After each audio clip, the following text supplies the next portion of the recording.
Hello students, today's topic is resolving power of an optical instrument. Your optical instruments are your telescope, your microscope. All the optical instruments, they are designed on the basis of laws which are based on laws of geometric axis.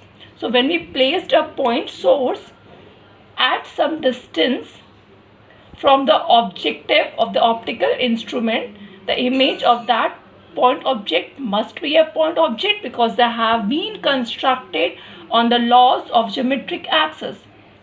But that's not correct. When the point object is observed through the objective of an optical instrument, the image formed, it consists of bright circular patch. It consists of bright circular patch that is surrounded by alternate bright and dark bands. भाई ऐसा क्यों हुआ? जो आपको उसकी image मिल रही है, image कैसे मिल रही है? सेंटर मैक्सिमा बहुत ब्राइट मिल रहा है, बाकी जो उसके सराउंड बैंड मिल रहे हैं उनकी इंटेंसिटी क्या हो रही है? घटती जा रही है. Why does it happen so?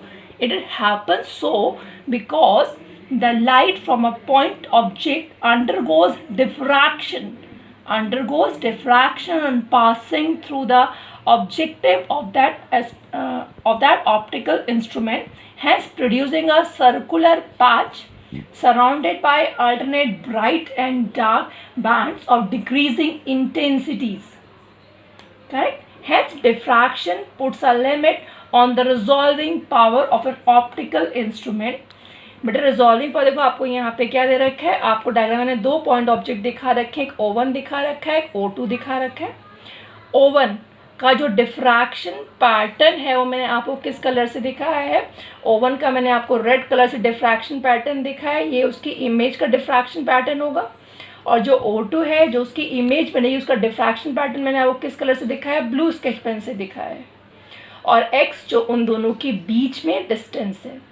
दोनों ऑब्जेक्ट्स की जो आपको डिफ्रैक्शन पैटर्न मिल रहे हैं उनके सेंट्रल मैक्सिमाज में कितना डिस्टेंस होगा वो आपको ये बताएगा कि आपको इमेज दो ऑब्जेक्ट की कितनी क्लियर और कितनी विजिबल होगी और कितनी अच्छी आपको दिखाई देगी. Before start resolving topic I will teach you limit of resolution. Limit of resolution क्या? इन दोनों आपके O1 और O2 जो दो पॉइंट ऑब्जेक्ट रखे हुए हैं इन दोनों के बीच में मिनिमम डिस्टेंस कितना हो, इन दोनों के बीच में मिनिमम डिस्टेंस कितना हो. That distance can be linear also, that distance can be angular also.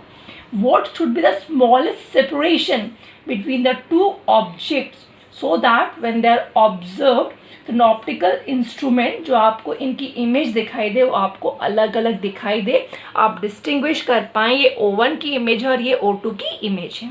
I'll repeat definition again for you. The smallest separation between the 2 point objects at which they appear just separate is called limit of resolution. यहाँ पर distance angular दिखा रखा है और distance linear भी हो सकता है. Correct? Your resolving power is inversely proportional to your limit of resolution. Limit of resolution resolving limit जितनी ज़्यादा होगी उतनी रिजॉल्विंग पावर आपकी क्या होगी? कम होगी. रिजॉल्विंग पावर की एक डेफिनेशन और होती है, ये ऑप्टिकल इंस्ट्रूमेंट्स की एबिलिटी होती है किसी भी पॉइंट ऑब्जेक्ट्स की दो सेपरेट इमेज बनाना जिसमें आप डिस्टिंग्विश कर पाएँ या इमेज ऑब्जेक्ट O1 की और ये इमेज ऑब्जेक्ट O2 की है. इससे पहले नेक्स्ट है आपका Rayleigh's criteria of limit of resolution.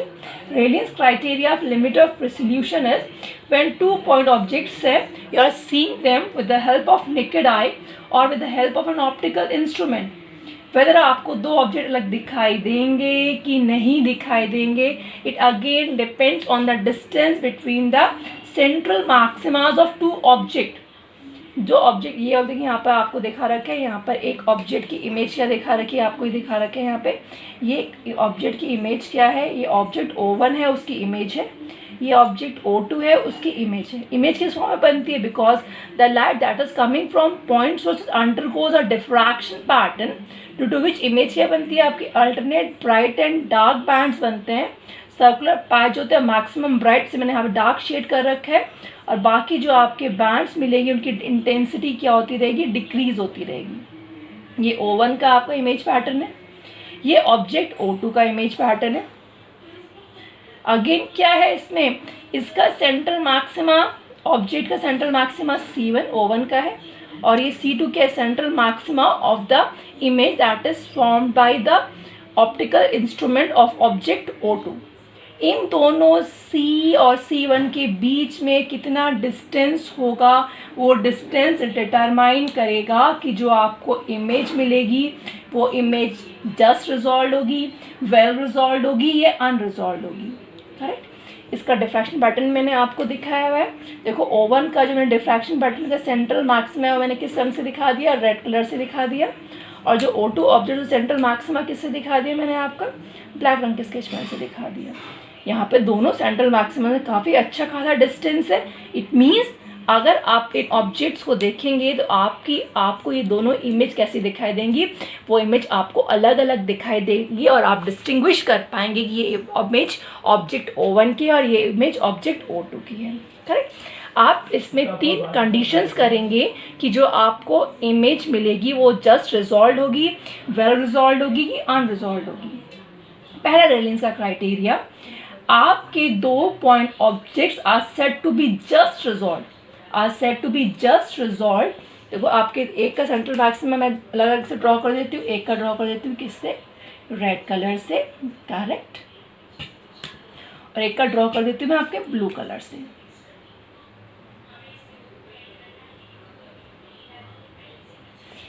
इन दोनों के सेंट्रल मैक्सिमास के बीच का डिस्टेंस कितना है, y। करेक्ट। अब ये केस जस्ट रिजॉल्व का दिया हुआ है। अगर एक ऑब्जेक्ट का सेंट्रल मैक्सिमा, जैसे O1 है, O1 के लिए मैंने क्या यूज़ करा है, रेड कलर यूज़ किया है, O2 के लिए मैंने क्या यूज़ किया है, ब्लू कलर यूज़ किया ऑब्जेक्ट O2 के लिए। आपका जो ऑब्जेक्ट O1 है उसका सेंट्रल, जो ऑब्जेक्ट O1 है उसका सेंट्रल मैक्सिमा क्या है, आपका रेड रंग वाला सेंट्रल मैक्सिमा है। उसका सेंट्रल मैक्सिमा ऑब्जेक्ट O2 के सेंट्रल मिनिमा से क्या करे, अगर कोइंसाइड करे, उसका सेंट्रल मैक्सिमा ये रहा, वो उससे कोइंसाइड करे तो आपकी जो कंडीशन बनेगी किसकी बनेगी, आपके 2 point objects are said to be just resolve. When the central maxima of one object coincides with the इसका ऑब्जेक्ट का ब्लू रंग, इसका मैक्सिमा ये रहा, वो किससे कोइंसाइड कर रहा है, वो मिनिमा से कोइंसाइड कर रहा है O1 के। If the central maxima of one object coincides with the first minima of other object, then objects are said to be just resolved।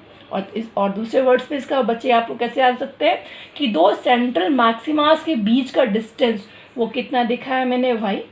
वो distance it should be equal to the distance between the central maxima, distance between the central maxima of one object and its minima. यानी ये जो है इसका object का maxima O2 का ये रहा, उसका फर्स्ट मिनिमा ये रहा, उसके मैक्सिमा मिनिमा में डिस्टेंस कितना है यहाँ पर x, और दोनों ऑब्जेक्ट्स के मैक्सिमम में डिस्टेंस कितना है y। अगर y आपका x के इक्वल है तो objects are said to be just resolve, well resolve कब होंगे, अगर आपका ये डिस्टेंस y, दोनों मैक्सिमास के बीच का डिस्टेंस, ये ऑब्जेक्ट किसके लिए, O1 के लिए, ये ऑब्जेक्ट किसके लिए, O2 के लिए, दोनों के बीच का डिस्टेंस, दोनों मैक्सिमास के बीच का डिस्टेंस कहाँ है, y। अगर वो y किससे बड़ा है, x से बड़ा है, और x डिस्टेंस किस में है, ये इसका मैक्सिमा और ये इसका मिनिमा, इन दोनों के बीच का डिस्टेंस अगर y आपका x से बड़ा है तो objects are said to be well resolve. और अनरिजॉल्व कब, आपका y तो कम हो जाए, यानी दोनों सेंट्रल मैक्सिमास के बीच का डिस्टेंस क्या हो जाए, कम हो जाए, तो आपका objects are said to be unresolve. तो ये better remember only one condition जो मैक्सिमम बोर्ड में पूछी जाती है, वो ये वाली कंडीशन कि ऑब्जेक्ट्स जस्ट रिजॉल्व कब होते हैं। Objects are said to be just resolve when central maxima of one objects coincides with the first minima of other object. यानी आपके दोनों मैक्सिमास के बीच का distance that should be more than the distance between the central maxima of one object and its first minima. Okay student, next will be doing what, your resolving power of, जिसका board maximum question आता है किसका, telescope का और किसका, microscope का। Next heading is what, resolving power of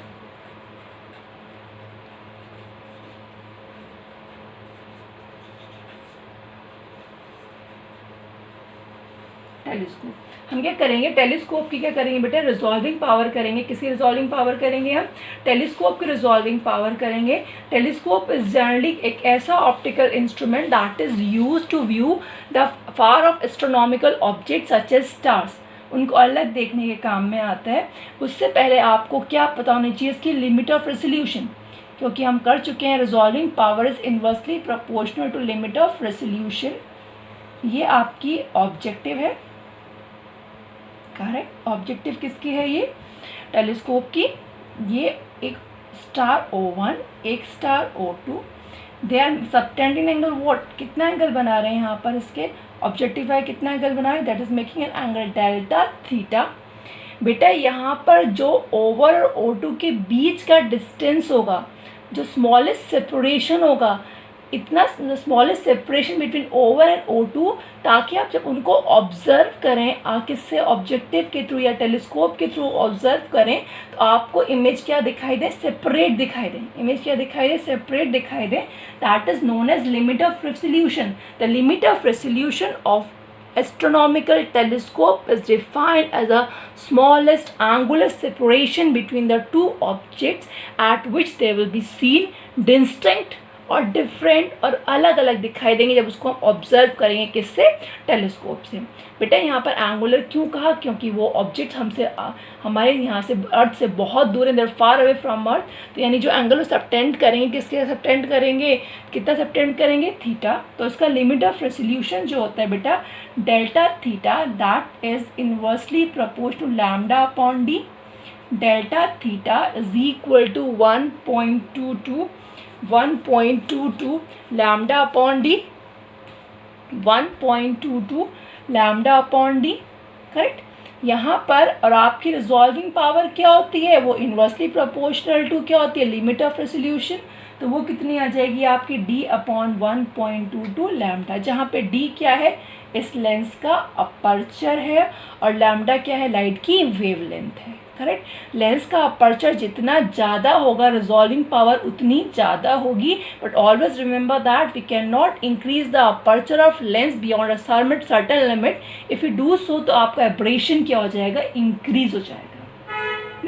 next topic is आपका क्या करेंगे, रिजॉल्विंग पावर ही करेंगे हम। क्या करेंगे, आपकी रिजॉल्विंग पावर ही करेंगे, मगर किसकी करेंगे रिजॉल्विंग पावर हम, माइक्रोस्कोप की। रिजॉल्विंग पावर, सॉरी बेटा पावर लिखना भूल गए, रिजॉल्विंग पावर of microscope।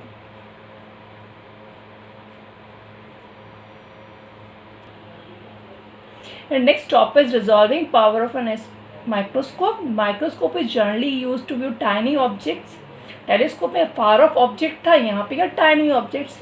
वहाँ पर जो लिमिट ऑफ रेजोल्यूशन थी वो एंगुलर डिस्टेंस था, मगर यहाँ पर जो लिमिट ऑफ रेजोल्यूशन होगी दैट लीनियर सेपरेशन। आपका ये ऑब्जेक्ट O1 है, ये ऑब्जेक्ट क्या है, मान लो आपका O2 है।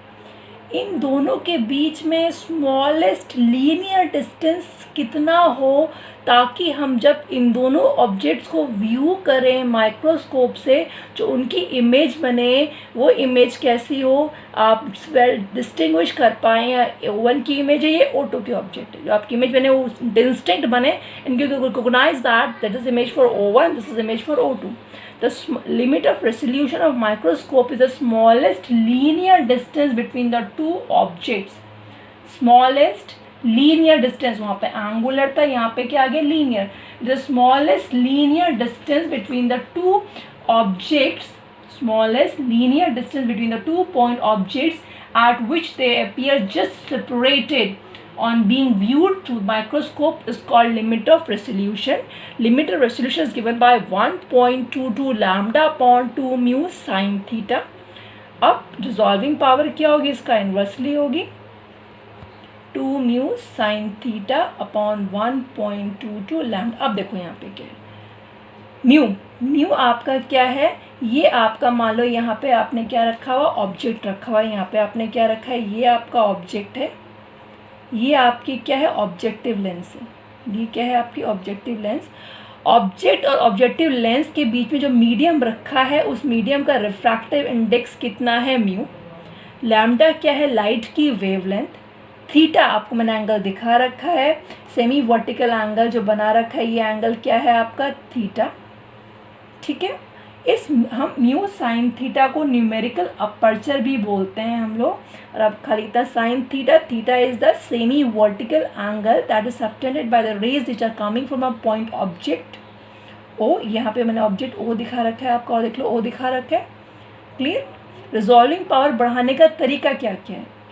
एक बात, आप जो यहाँ पर मीडियम रखा है, अगर आप वो मीडियम जो ऑब्जेक्टिव और ऑब्जेक्ट के बीच में रखा है, वो मीडियम अगर ऑयल हो तो आपका रिफ्रैक्टिव इंडेक्स बढ़ जाएगा, रिजॉल्विंग पावर भी क्या होगी आपकी, बढ़ जाएगी। दूसरा थीटा, अगर थीटा आप बढ़ाएंगे, आप मैथ्स में आपने पढ़ा है क्लास 10th में कि जितना एंगल बड़ा होता है उतनी साइन की वैल्यू क्या होती रहती है, इंक्रीज होती रहती है। As theta will keep on increasing, value of sine theta will also keep on increasing. Angle अगर हम बढ़ा लेंगे तो आपकी रिजॉल्विंग पावर क्या हो जाएगी, बड़ी हो जाएगी। लास्ट आपका लैम्डा वेवलेंथ जितनी कम होगी रिजॉल्विंग पावर उतनी ही ज़्यादा होगी। यानी अगर लाइट की वेवलेंथ कैसे यूज़ करें, हम ब्लू यूज़ करें, वॉयलेट यूज़ करें, तो रिजॉल्विंग पावर आपकी क्या हो जाएगी, इंक्रीज हो जाएगी।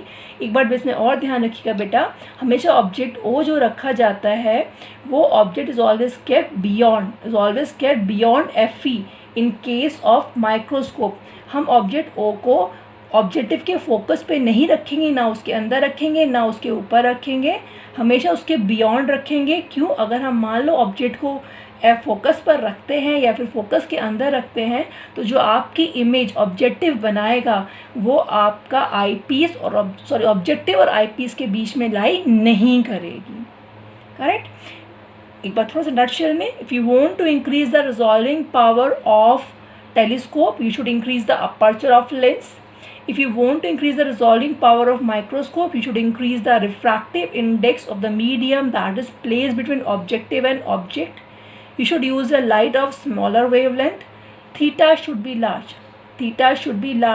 थीटा लार्ज कब होगा? आप ऑब्जेक्ट को जितना ऑब्जेक्टिव के क्लोज रखेंगे, जितना ऑब्जेक्टिव के पास रखेंगे, ऑब्जेक्टिव लेंस के पास रखेंगे, थीटा ही उतना ज़्यादा होगा। फिर कंडीशन हुई कि आपका object it should not be placed at focus और inside the focus, otherwise image formed by objective will not lie between the objective and eyepiece. This is all for today. Thank you so much.